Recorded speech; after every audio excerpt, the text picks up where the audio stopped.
23واں نام ہے اللہ سبحانہ و تعالیٰ کا، وہ السمیع۔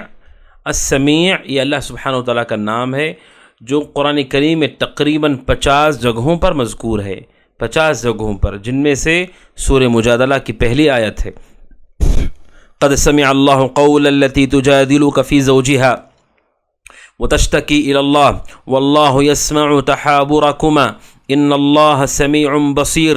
اور سورہ شورى کی مشہور آیت نمبر 11، لیس کمثلہ شیء وہو السمیع البصیر۔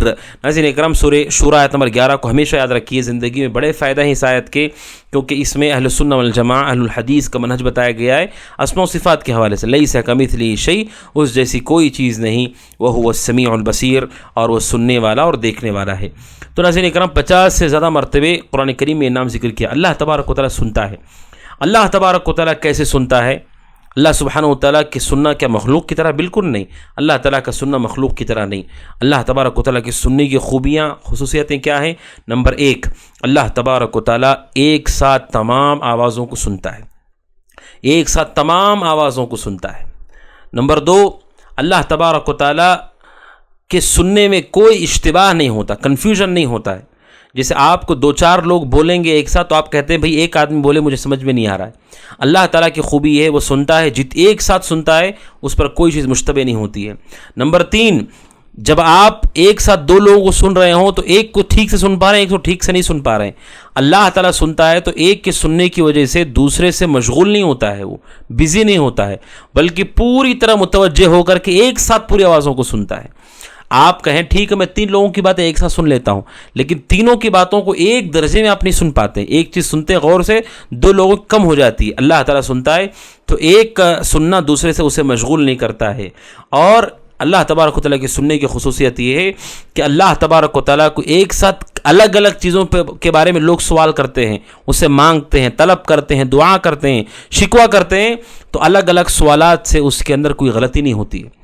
کیونکہ آپ اگر کسی کاؤنٹر پہ بیٹھے ہوں، ایک ساتھ 10 لوگ آپ سے کوئی چیز پوچھیں تو آپ سن کر کے کسی کو کچھ اور جواب دے دیں گے، یعنی معاملات کے اندر غلطی پیدا ہو جائے گی۔ کیوں؟ کیونکہ ایک ساتھ آپ سن تو رہے ہیں لیکن پوری طرح سے وہ راسخ نہیں ہو پا رہا ہے، تو معاملات میں گڑبڑی ہو جائے گی۔ اللہ تعالیٰ سنتا ہے تو سوال کرنے والوں کے سوالات کی وجہ سے کوئی غلطی نہیں ہوتی ہے اس سے۔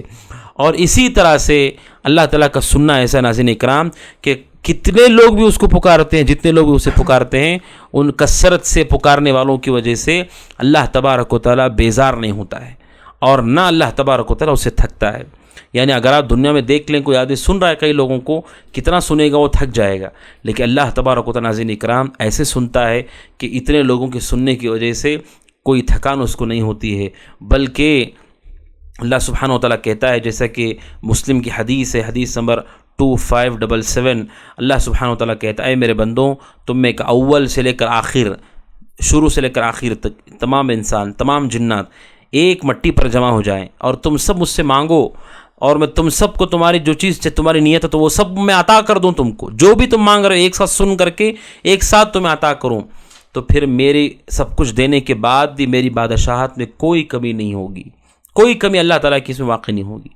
تو اللہ تعالیٰ اس حدیث میں معلوم ہوتا ہے ایک ساتھ اتنی آوازوں کو سننا اس کے لیے کوئی بھاری چیز نہیں ہے، بلکہ اللہ تبارک و تعالیٰ کیسے سنتا ہے؟ حضرت عائشہ رضی اللہ تعالیٰ کہتی ہیں، اس حوالے سے روایت ہے سنن نسائی حدیث نمبر 3460، حضرت عائشہ رضی اللہ عنہ کہتی ہیں کہ خاتون اللہ کے نبی کے پاس اپنے شوہر کی شکایت لے کر کے آئے، جن کا نام تھا خولہ بنت ثعلبہ۔ انہی کے بارے میں سورہ مجادلہ کی پہلی آیت آئی، اس کی تفسیر آپ دیکھیے، سورہ مجادلہ آیت نمبر 1۔ وہ آئے اللہ کے نبی صلی اللہ علیہ وسلم کے پاس اور آ کر کے اپنے شوہر کی شکایت کرنے لگی۔ حضرت عائشہ کہتے ہیں رضی اللہ عنہ کہ میں کمرے کے کونے میں تھی، میں ٹھیک سے نہیں سن پا رہی تھی کہ وہ کیا کہہ رہی ہیں، لیکن حضرت عائشہ کہتی ہیں الحمدللہ الذی وسع سمعہ الاصوات، تمام تعریف اس اللہ کے لیے ہیں جس کے سننے نے ہر چیز کو گھیر رکھا ہے، یعنی ہر چیز کو گھیر چکا ہے۔ اور اللہ تبارک و تعالیٰ، حضرت عائشہ رضی اللہ تعالیٰ کمرے کے کونے میں رہ کر کے نہیں سن پا رہی ہیں، حضرت عائشہ کہتی ہیں 7 آسمانوں کے عرش کے اوپر سے اللہ نے اس کو سن لیا اور فوراً قرآن کی آیت نازل کر دی اللہ کے نبی پر، اور کیا کہا اللہ نے؟ قد سمع اللہ، یقینا اللہ نے سن لیا ہے، قول التی تجادلک فی زوجہا، اس عورت کی بات جو آپ سے بحث کر رہی ہے اپنے شوہر کے بارے میں، وتشتکی الی اللہ، اور اللہ کے سامنے شکوہ پیش کر رہی ہے، واللہ یسمع تحاورکما، اللہ تعالیٰ تم دونوں کی باتوں کو سن رہا ہے۔ اب سوچو سبحان اللہ، گھر کے اندر ایک خاتون ہے، ان کو نہیں سنائی دیا، لیکن عرش پر اللہ تعالیٰ ہر چیز کو سن رہا ہے۔ یہ ناظرین اکرام کہ اللہ تعالیٰ ہر چیز کو سنتا ہے، کوئی چیز اس کے لیے ایسی نہیں جو ریکارڈ پیدا کرتی ہو۔ اسی لیے اہل علم کہتے ہیں ناظرین اکرام کہ اللہ تبارک و تعالیٰ جب سننا جب کہا جاتا ہے تو اس سے کیا مراد ہوتا ہے؟ نمبر ایک، جب بھی قرآن میں سننا معنی اللہ تعالیٰ کے لیے آتا ہے تو کیا معنی ہوتا ہے؟ نمبر ایک کہ اللہ تعالیٰ تمام آوازوں کو سن رہا ہے، ہر چیز کو سن رہا ہے، ایک تو واضح ابھی گزرا۔ دوسرا، سننے کا معنی ہے جو قرآن میں مذکور ہے وہ یہ کہ قبول کرنا، صرف سننا نہیں ہے بلکہ وہ قبول کرتا ہے اس کو۔ اس لیے ابراہیم علیہ السلام نے کہا ان ربی لسمیع الدعاء، بے شک میرا رب دعاؤں کو سننے والا ہے۔ کیا مطلب ہے؟ دعاؤں قبول کرنے والا ہے۔ اسی طرح جب ہم نماز میں رکوع سے اٹھتے ہیں کہتے ہیں سمع اللہ لمن حمدہ، اللہ تعالیٰ نے اس کی بات کو سن لیا جو اس کی تعریف کرتا ہے۔ یہاں سننے کا معنی سننا نہیں ہے، سننا تو ہے ہی، بلکہ اللہ تعالیٰ وہ ہے جس نے قبول کر لیا اس کی بات کو جو اس کی تعریف کر رہا ہے۔ تو سننے کے دو معنی ناظرین اکرام مذکور ہوتے ہیں۔ اس اللہ تعالیٰ کے نام کے بارے میں اہل علم کہتے ہیں ناظرین اکرام کہ اگر کوئی مومن حقیقی معنوں میں اللہ کے اس نام پر ایمان لائے کہ میرا رب ہر بات کو سن رہا ہے، ہر چیز کو سن رہا ہے، جو میرے زبان سے نکل رہا سن رہا ہے، میرے دعاؤں کو سن رہا ہے، اس کی زبان کی حفاظت ہوگی اور وہ اللہ کا کثرت سے ذکر کرے گا اور اللہ تبارک و تعالیٰ سے اس کا تعلق مضبوط ہو جائے گا اور اللہ تبارک و تعالیٰ سے اس کی امید بڑھ جائے گی۔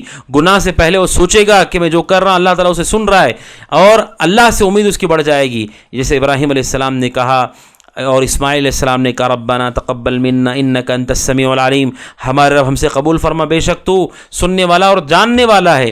آپ جنگل میں بھی ہوں، پہاڑ میں بھی ہوں، ریگستان میں بھی ہوں، آپ پکاری اللہ تعالیٰ کو، وہ آپ کی آواز کو بالکل سن رہا ہے پوری وضاحت کے ساتھ۔ لہٰذا اللہ تبارک و تعالیٰ کے اس نام پر ایمان لانے کا تقاضا یہ ہے کہ آپ مانیں کہ اللہ تعالیٰ ہر ایک کی بات کو سن رہا ہے، اور اس بات پر ایمان لانے کا آخری تقاضا یہ ہے، آپ کا عقیدہ یہ ہونا چاہیے اگر کوئی آدمی یہ مانتا ہے کہ اللہ کی طرح کوئی آدمی ہر چیز کو ہر جگہ سے ہر زبان کو سن سکتا ہے، یہ شخص مشرک ہے، کیونکہ اس نے اللہ کے نام میں شرک کیا، اس کی صفت اور خوبی اور کمال میں شرک کیا۔ یہ صرف اللہ کا خاصہ ہے، ہر وقت ہر جگہ سے ہر زبان کو سن سکتا ہے۔ اگر کوئی عبد القادر جیلانی رحمہ اللہ اپنے مریدوں کی بات سنتے ہیں تو کتنی دوری سے سنتے ہیں وہ، کیا ہر زبان آتی تھی عبد القادر جیلانی رحمہ اللہ کو؟ کتنی زبانیں وہ جانتے تھے، کتنے لوگوں کو وہ جانتے تھے؟